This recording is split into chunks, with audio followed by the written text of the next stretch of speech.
বাবাকে বোঝাতে পারতাম না আমাদের লাইনে মাস মাইনের চাকরির মতো মাসের ১ তারিখেই টাকা হাতে আসার নিয়ম নেই। এ জীবনে যেমন যশ আছে, খ্যাতি আছে, তেমনি আছে সাংঘাতিক অনিশ্চয়তা। সব মাসে এক রোজগার হওয়া তো দূরের কথা, এমন অনেক মাসই যায় যে মাসে একটা টাকাও রোজগার হয় না। তখন তো জমা টাকাতেই হাত পড়ে। বাবা যে কথাগুলো বলতেন তা যে খুব ভেবেচিন্তে বিশ্বাস করে বলতেন তা নয়, ঝোঁকের মাথায় আমাকে খানিকটা আঘাত করবেন বলেই বলতেন।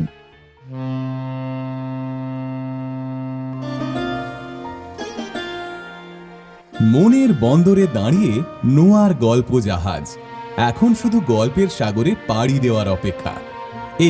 এই ছাড়লো গল্প জাহাজ, উঠে পড়ুন শিগগিরই। রকমারি গল্পের ৭ সমুদ্র পেরিয়ে চলুন আমরা যাই অনন্য এক আনন্দ সাগরে। নোয়ার গল্প জাহাজ। আমার সুবিবেচক বাবা কেমন যেন বদলে গেলেন। আমার পান থেকে চুল খসলেই তিনি সহ্য করতে পারতেন না। সব দায়িত্ব পালন করে আমি একা একাই কেঁদে বেড়াতাম।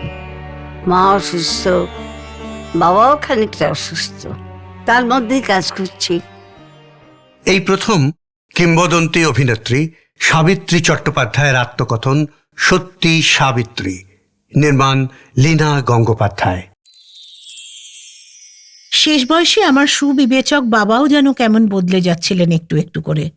জীবনের বেশিরভাগ সময় চরম দারিদ্র, দুঃখ, কষ্ট সহ্য করে করে বাবারও বোধহয় চরিত্র বদলে গিয়েছিল। বাবা, বিশেষ করে আমার ক্ষেত্রে, পান থেকে চুন খসা সহ্য করতে পারতেন না।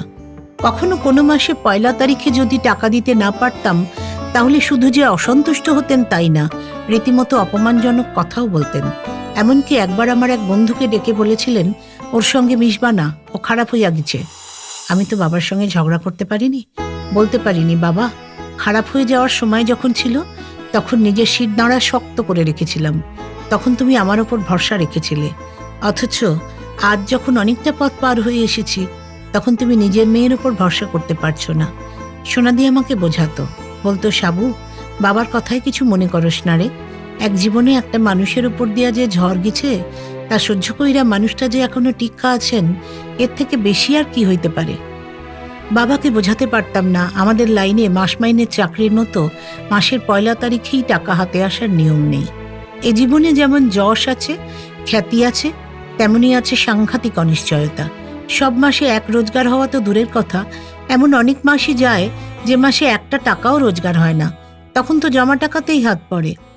বাবা যে কথাগুলো বলতেন তা যে খুব ভেবেচিন্তে বিশ্বাস করে বলতেন তা নয়, ঝোঁকের মাথায় আমাকে খানিকটা আঘাত করবেন বলেই বলতেন। কিন্তু আমারও তো তখন বয়স অল্প। মনে হতো উদয়াস্ত খাটছি, সকলকে দেখছি, সবার সব দায়, সব কর্তব্য পালন করছি, তারপরেও এই কথাগুলো কেন শুনতে হবে আমাকে? একা বিছানায় কেঁদে ভাসাতাম। বাবা একসময় ভুলে যেতেন, রাগ করে গেলে ফের ডেকে কথা বলতেন। আমি বাবার মতো অত তাড়াতাড়ি সহজ হতে পারতাম না। বাবা ডাকলে কাছে যেতেও পারতাম না। বাবা কিছু জিজ্ঞেস করলে শুকনো মুখে প্রয়োজনীয় উত্তরটুকু দিয়েই সরে যেতাম। তাতে বাবা আরও রেগে যেতেন। সেবার দার্জিলিং থেকে বাবার চিঠি এলো। চিঠিতে লেখা, পত্র পাওয়া মাত্র এই স্থানে চলিয়া আইসো। আমি অত্যন্ত অসুস্থ, বোধহয় আর প্রাণে বাঁচিব না। বাবার চিঠি পেয়ে মাথায় আকাশ ভেঙে পড়ল। সবে নতুন একটা ছবির কাজ শুরু হয়েছে, টানা শুটিং। দার্জিলিং যাব কি করে? কিন্তু বাবার অসুখের খবর পাওয়ার পর থাকিই বা কি করে? অস্থির হয়ে উঠলাম চিন্তায় ভাবনায়। আর কোনো উপায় খুঁজে না পেয়ে প্রযোজকের সঙ্গে দেখা করলাম। তাকে আমার বিপদের কথা খুলে বললাম। ভদ্রলোক কিছুক্ষণ কোনো উত্তর দিলেন না। আমি মনে মনে ভাবছি ছাড়া পাবো না, অন্য কাউকে পাঠাতে হবে।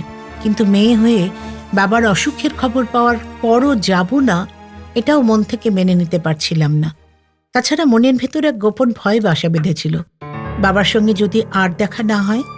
বাবা এর আগে কখনো অসুখের কথা বলতেই চাইতেন না। আজ যখন নিজের হাতে চিঠিতে তার প্রাণ সংশয়ের কথা লিখেছেন, তখন বাবা যে গুরুতর অসুস্থ এ বিষয়ে কোনো সন্দেহ নেই। প্রযোজক নিজের মনে বলতে লাগলেন, সবার ডেট নেওয়া হয়েছে, অনেক টাকা লস হয়ে যাবে, কিন্তু আপনারও বাবার অসুখ বলে কথা। এ অবস্থায় আপনাকে যদি না ছাড়ি তাহলে তো আমার অধর্ম হবে। এবার আমার দিকে তাকিয়ে স্পষ্ট গলায় বললেন, দেখুন, বাবা মা মানুষের মহাগুরু, তাদের অসুখের কথা শোনার পরও যাবেন না, এ হয় নাকি? আপনি যান, আমি এদিকটা দেখছি কি করে কি করা যায়। বুক থেকে যেন পাথর নেমে গেল। সারাটা দিন যেন কাঁটা হয়েছিলাম। যদি যেতে না পারতাম তাহলে নিজেকে সান্ত্বনা দেওয়ার কোনো ভাষা থাকতো না। পরদিন দুপুরের ফ্লাইটে বাগডোগরা গেলাম, সেখান থেকে দার্জিলিং। দূর থেকে বাড়িটা দেখে বুঝতে চাইছিলাম ভয়ঙ্কর কোনো বিপদ ঘটে গিয়েছে কিনা। পায়ে পায়ে বাড়ির সদর দরজায় এলাম, বেল বাজালাম। দরজা খুলল সোনাদি, গম্ভীর মুখ। ভয়ে জিজ্ঞেস পর্যন্ত করতে পারছি না কি খবর। বাড়িটা দোতলা। সোনাদিকে অনুসরণ করে যন্ত্রের মতো উপরে উঠে এলাম। সোনাদি আমাকে বাবার ঘরে নিয়ে গেল। বাবা বিছানায় শোয়া, কিন্তু এই যে আমার চিরচেনা বাবা, কত ছোট হয়ে গিয়েছেন মানুষটা। চেহারা অর্ধেক হয়ে গিয়েছে এই কদিনে। সোনাদি বাবার কানের কাছে মুখ নিয়ে ডাকলো, বাবা দেখেন সাবু চইলা আসছে। আমি কইছিলাম না আপনি রে, যেমন কইরাই হোক সাবু আসবই। বাবা চোখ খুললেন, আমার দিকে অপলক তাকিয়ে রইলেন। আমি বাবার হাতটা শক্ত করে ধরলাম। ঠিক যেমন ছোটবেলায় আমি ভয় পেলে বাবা আমার হাত নিজের শক্ত মুঠিতে ধরে বলতেন, ভয় কি মা, আমি তো আছি। আমার মুখ দিয়ে কোনো শব্দ বের হলো না, কিন্তু আমিও বোধহয় মনে মনে এই কথাটাই বলতে চাইছিলাম, আমি তো আছি, ভয় কি বাবা। জানলাম মা এই প্রচণ্ড ঠান্ডাতেও শরীর জ্বালাপোড়া করে বলে জানলা খুলে ঘুমন। আর বাবাকে যেহেতু মায়ের দেখাশুনো করতে হয়, রাতে মায়ের পাশে শুতে হয়, তাই এই ঠান্ডা বাবার সহ্য হয়নি। হওয়ার কথাও নয়। বাবার নিউমোনিয়া হয়ে গিয়েছে, প্রচণ্ড জ্বর, কাশি বুকে বসে গিয়েছে, শ্বাস নিতে পারছেন না। ওখানকার ডাক্তার বলে দিয়েছেন কলকাতায় গিয়ে চিকিৎসা করাতে হবে। তার আর কিছু করার নেই। 15 দিনের মধ্যে এতটা বাড়াবাড়ি হয়েছে এ আমি ভাবতেই পারছিলাম না। মায়ের অবস্থা আরো খারাপ। মা এখন প্রায় বদ্ধ উন্মাদ, গায়ে কাপড় রাখতে চান না। সোনাদি দুজন অসুস্থ রোগীকে যে কিভাবে সামলাচ্ছে তা সেই জানে। আমি যত তাড়াতাড়ি সম্ভব ফেরার ব্যবস্থা করলাম। আমার মা এর আগে কখনো প্লেনে চড়েনি। আমি বুঝতে পারছিলাম না মাকে কিভাবে নিয়ে যাব। প্লেনে উঠে মা ঠিক কিভাবে প্রতিক্রিয়া জানাবে তা নিয়েও যথেষ্ট চিন্তায় ছিলাম। এদিকে বাবার ওই অবস্থা। আমরা দুজন মেয়ে কিভাবে দুটো অসুস্থ রোগীকে নিয়ে কলকাতায় ফিরব বুঝতেই পারছিলাম না। অন্য কোনো উপায়ও নেই। যত ফিরতে দেরি করব তত বাবার জীবন থেকে সময় কমে যাবে। আমি ফেরার টিকিট কাটলাম। স্থানীয় একজন পরিচিত ছেলে আমাদের বাগডোগরা পর্যন্ত নিয়ে গেল। সোনাদি বাবার দেখভাল করতে লাগলো, আর আমি মাকে শক্ত করে ধরে রইলাম। মা তারস্বরে চিৎকার করতে লাগলো। বিপদে পড়লাম এয়ারপোর্টে পৌঁছে। একজন পোর্টারের সাহায্যে মাকে নিয়ে রাস্তা অবধি গেলাম, যেখান থেকে বাসে উঠতে হবে। বাস নামিয়ে দেবে বিমানে ওঠার সিঁড়ির কাছে।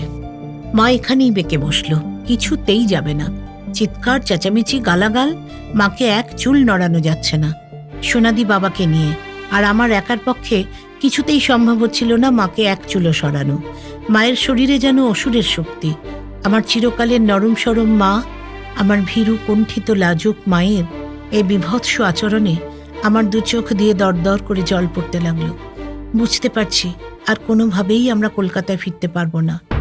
এই সময় ঈশ্বরের মতো দেখা দিলেন একজন। বললেন, কি হয়েছে? আমি তাকিয়ে অবাক। উনি এই বিমানের পাইলট। আমাদের এই অবস্থায় দেখে এগিয়ে এসেছেন। নিয়মিত যাতায়াতের সুবাদে অনেক বিমানকর্মীর সঙ্গেই আমার সখ্য তৈরি হয়েছিল। উনি তাদেরই একজন। আমার অসহায়তার কথা খুলে বললাম। উনি মাকে পাঁজাকোলা করে তুলে দিলেন। 6 ফুটের ওপর উচ্চতা আর সুঠাম চেহারার ওই মানুষটা সেদিন না থাকলে যে কি হতো সে কথা ভাবলে আজও গায়ে কাঁটা দিয়ে ওঠে। প্লেনে ওঠার পর মা আশ্চর্যজনকভাবে চুপ করে গেলেন, আর একটুও শব্দ করলেন না। শেষ পর্যন্ত আমি আর সোনাদি আমাদের অসুস্থ বাবা আর বদ্ধ উন্মাদ মাকে নিয়ে দার্জিলিংয়ের পাট চুকিয়ে বাড়ি ফিরলাম। এরকম মজা না আরো অনেক কথা আপনাদের বলবো, শুনতে থাকুন। প্রতি সোম ও শুক্রবার সত্যি সাবিত্রী নোয়ার গল্প জাহাজে। নানা স্বাদের গল্প শুনতে আজই সাবস্ক্রাইব করুন নোয়া গল্প জাহাজ। প্রেস করুন বেল আইকন।